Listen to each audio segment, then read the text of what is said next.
We've been asked by a number of communities around Michigan to come and describe the council manager form of government, or the city manager form of government, as it's sometimes called. And we really didn't have, a good way to do that. I mean, didn't have good information, certainly not man-on-the-street testimonial kind of information from mayors and council members and other city managers.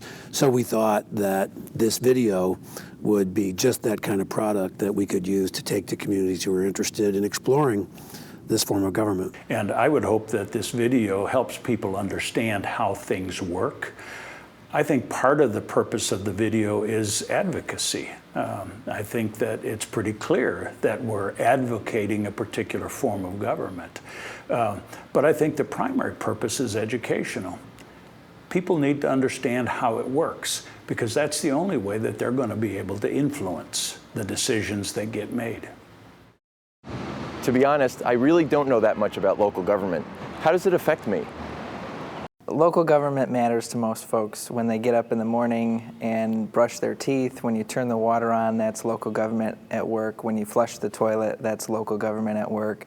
When your garbage gets picked up, that's local government at work. When you think about what municipal governments do, they do very complex things, right? You're talking about, how many police officers should you have, and fire and firefighters, and roads and sewers and water, and this stuff is very complex. Local government is actually the critical part that touches the citizens. Most of the problems that we encounter on a day-to-day basis are locally based, and that's why the form that local government takes is critically important to the citizenry. While this largest city in Michigan does have a strong mayor form of government, that is not the case in the second largest city. There's a difference in the organizational chart significantly from one form to the other, from a Detroit to a Grand Rapids. Oh, wait a minute.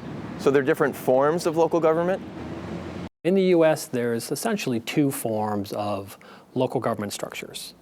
There is the mayor-council form, often called the strong mayor form, and there is the council-manager form, often called the city-manager form. The mayor-council form is modeled after the structure used by the federal government. It is designed to be a divided powers model where you have legislative power and you have executive power. You have the mayor of the city who is in charge of running the city, running all the operations, hiring people, and acts very similar to what a president would.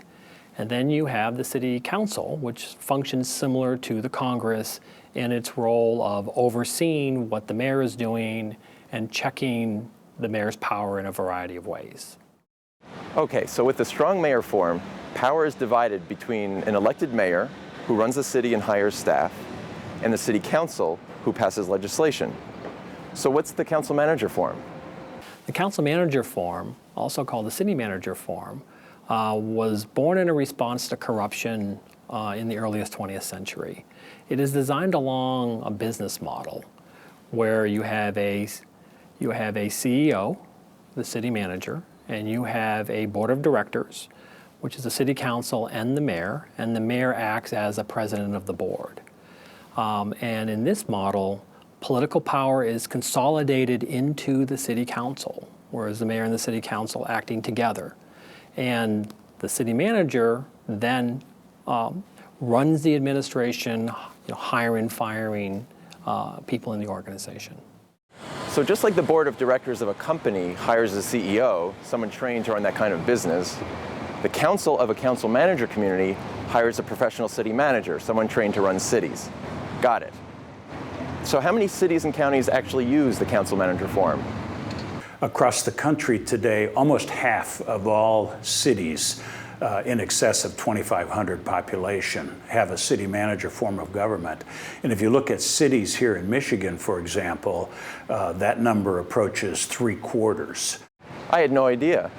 So what about the people who work in the council manager form of government? What do they think about it? From a city employee's perspective, the council manager form of government is very, very important to me. I've worked under that form for the past 22 years, and the benefits of it are that the head of our organization, the individual that runs the day-to-day operations of our city, the city manager, has received substantial schooling and education in the form of the latest management techniques, and brings to the organization a wealth of experience, not only what they've learned within our city, but the cities where they have previously worked. Competent management makes all the difference, and I think that the only way to guarantee competent management is to have professionally trained people who know the terminology, who understand how the processes work, who can navigate all the complications. As a teacher, there's a premium in my field, especially on training and being qualified, being highly qualified for what you do. And I think the same applies to city managers. These managers are specifically trained for the job that they do. They know what they're getting into. They know how to handle certain situations. Typically, that doesn't happen in strong mayor communities. Anyone who meets the basic qualifications to run can run for mayor, and they can have little or no management skill whatsoever. To believe that I, as a citizen, could go in and know how to deal with road construction, deal with water and sewer issues, deal with public safety and all of the issues that are related to that and all the equipment that they need. Look, before I was mayor of the city of Holland, I was a high school teacher. I was a high school history teacher. When I was first elected to the mayor's office, one could honestly ask themselves the question, if we had a strong mayor form of government, and what background would I have had? What kind of training, what kind of preparation coming out of a teacher preparatory 4-year liberal arts college would I have had to bring into the mayor's office? And the answer would have been absolutely none. I think I'm very good at setting visions and thinking about things on more of a broad scale, but when it comes to actually enacting them and looking on a daily basis, is this working, is that working? I don't have the training to do that. Certainly in Michigan, if we look at some of the cities that are facing some of the difficulties that they are, is that the people that are given those huge responsibilities of running what amount to multi-million-dollar public corporations just don't have the skills to do that. I don't know that any business would hire a chief executive to manage the business operation and hire an individual who has no background whatsoever in that business. Mayors and other elected officials are not elected for their professional acumen and understanding of how to run cities. City managers are hired for that very reason. So the fact that the council manager form of government guarantees professional management of the city seems pretty important to the people who work in the government. But what does it do for somebody like me? The ordinary citizen can rest assured that their tax dollars are being handled in the same way that a business would handle its own revenues. Managers are trained to do the kind of cost analysis, to become familiar with the kinds of things that are being done by other cities, the best practices as we call them, and implementing those policies of the city council to the best of their ability. Before we switched to a city manager form, when we still had a strong mayor form of government, hires of department heads and consequently of city workers was highly politicized, and so that you couldn't guarantee that you had the strongest manager in a department or the most competent management in a department, because those very high power and powerful and important positions were likely to be filled by people on the basis other than their competency. I have many friends and colleagues who are employed in cities that have the strong mayor form of government, and it's my perspective that those organizations are much more political, not only at the top, but throughout the entire organization, because the employees are well aware that 4 years from now or 2 years from now, there can be a wholesale change of the leadership structure once a new election takes place. Strong mayors typically put the decision makers from their former life around them. And we see this often in major cities. Those people don't have government experience either. So again, I go back to, as a taxpayer, what do I get for that? I get an administration that has such a learning curve that even if they finally get it, it's going to take them months, if not years. With a council manager form of government, I believe the citizens get the best value for their dollar. And the reason is, when the council hires a city manager or city administrator, they're hiring a professional person that's been trained professionally and has the education background to deal with the issues that will come up in a city. The downstream impact for that kind of professional training is that you get much better performance from your local government. I think, as you can see from some of the cities around Michigan, particularly the ones that are in financial receivership, every single one of those is a mayor-council system, or was a mayor-council system. And so you can see the costs of bad judgment, the cost of making mistakes can be significant. Let me see if I've got this. In the council manager form, since a professional manager is overseeing operations and hiring the best qualified people, there will be fewer mistakes and my taxes will be spent better. That makes sense. But now that we're talking about it, I think some of the cities that I like to visit are strong mayor cities. Does that mean they're not well run?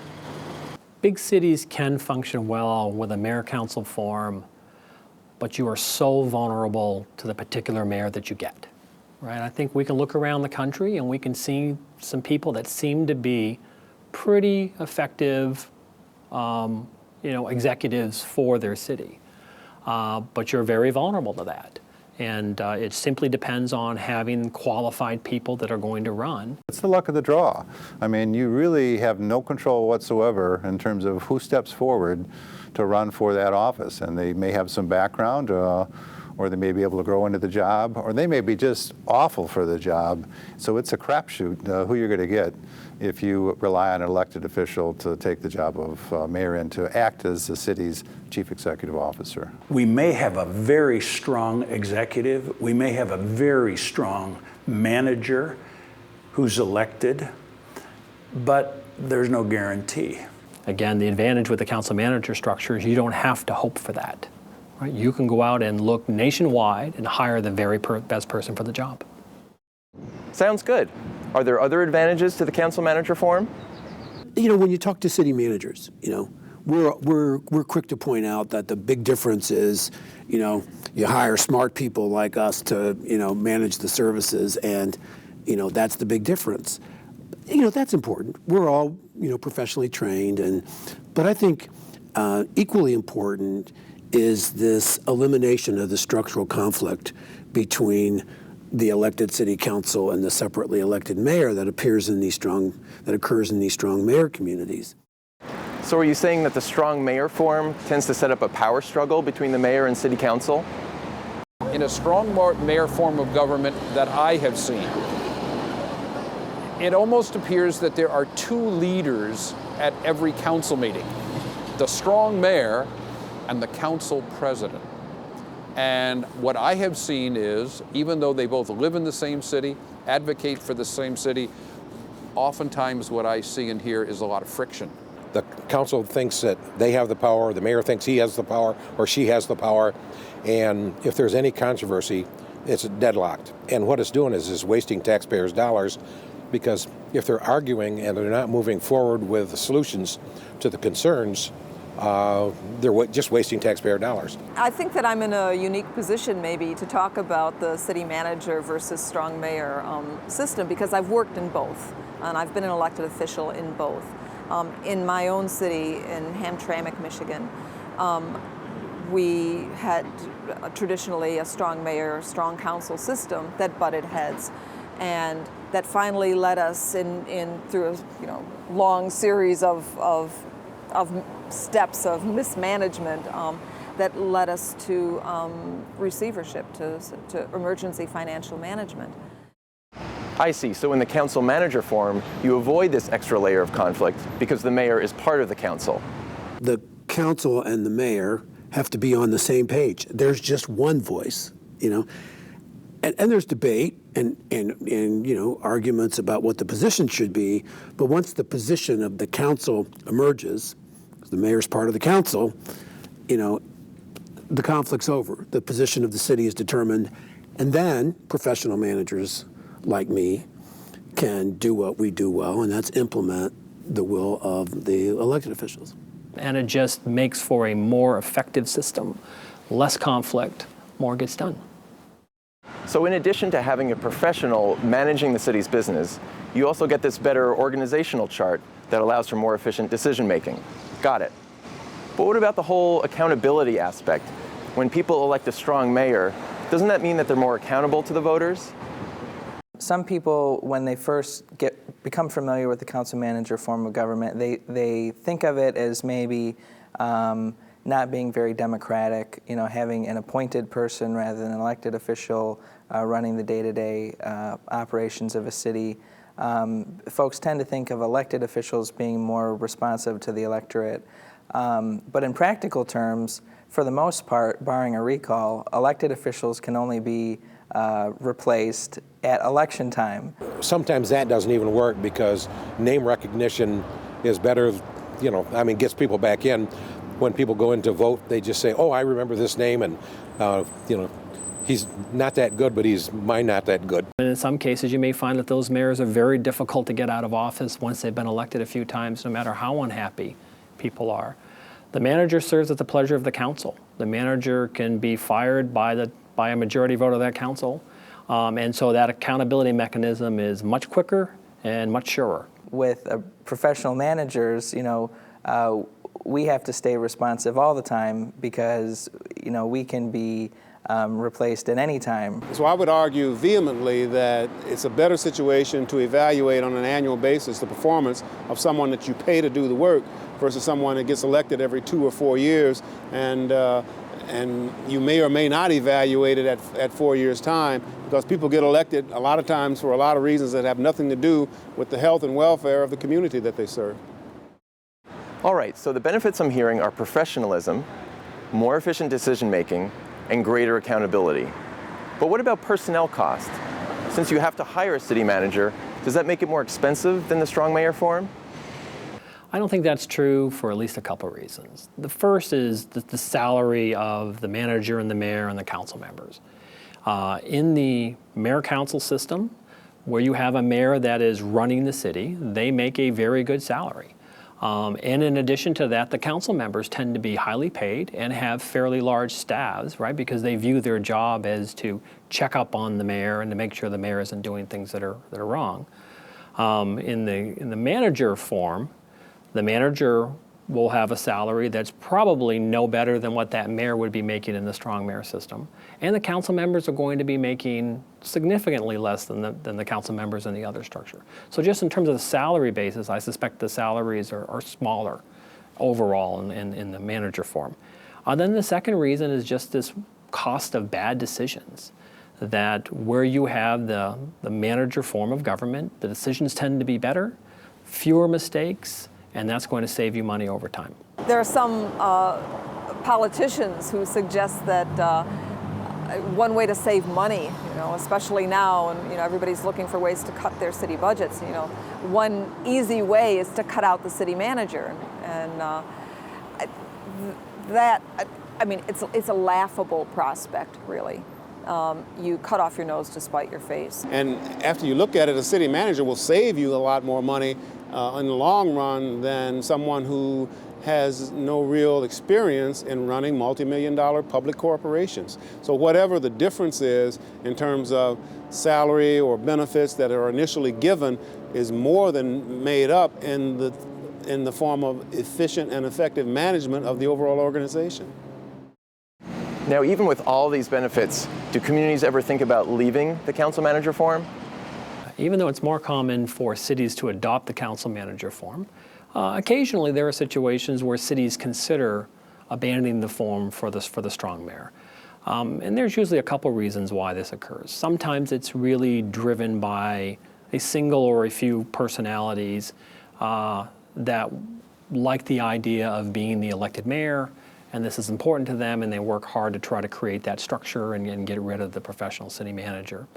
And in some other instances, it's just communities that are going through an awful lot of stress from a lot of change, whether it's significant growth or whether it's significant decline. Sometimes it's a function of conflict within the city, and people look to a strong mayor, a strong political leader to try to resolve and solve those conflicts. The advice that I would give to a city considering changing to a strong mayor is, for the most part, don't. You are going to lose much more, I firmly believe, lose a lot more money in the long run by lost opportunity, by mismanagement, by who knows, financial receivership. It's become far too complex. There maybe was a time in this country when a strong mayor made sense, but I don't believe it does now. I think all of us want government that is responsive. I think we all want government that is cost effective. We don't want money wasted. And so I think we all want that. I think the city manager form of government is designed in such a way to better meet those ends. It's set up to be more effective, more efficient, and less political than the strong mayor. I think the reason why so many cities are going to the council manager form is because they want professional government. And this is the structure that puts you in a position where you're more likely to have well-managed, efficient, effective government. Bottom line is, I absolutely am a believer in the city manager form of government. It is efficient, it is a fiscally responsible way to run a city, and it takes it out of the political arena. And that, to me, I mean, I'm a politician. I ran for office. But to take the governing, away and let the management be done by a professional is the greatest benefit of the city manager form of government.